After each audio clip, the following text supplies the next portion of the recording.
prakse sam uvideo koje sve sektore posjeduje ova organizacija i stekao sam uvid u platformu koju danas koristim na svojoj poziciji u radu. O robotima sam znao dosta i pre nego što sam došao na praksu, ali o softverskim robotima nisam znao i to mi je bio prvo sučeljavanje sa ovim pojmom.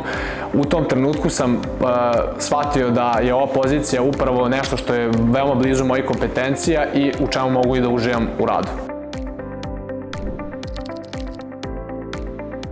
Ja podržavam hibridni rad zato što meni iskreno najviše daje tu širinu da mogu da imam dobar odnos sa timom, da stičem neka nova poznanstva i da širim hemiju već koja postoji, a pored toga ovi ostali trenuci mogu provesti sam sa sobom i raditi od kuće, tako da mi je taj rad najadekvatniji.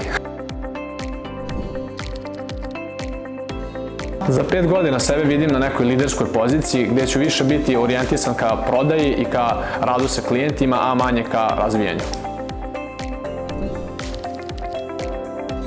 Svim novim kolegama bi savjetovao da dobro usklade svoje životne obaveze sa poslovnim obavezama, jer bez tog rada na sebi u smislu fizičkom i mentalnom neće moći da ispunjavaju dugoročno obaveze prema firmi i neće biti zadovoljni sa sobom.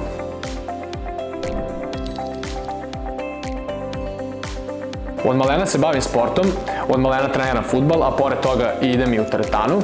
Osim toga, dosta volim da čitam knjige i da putujem, tako da je to najveći deo mog opuštanja.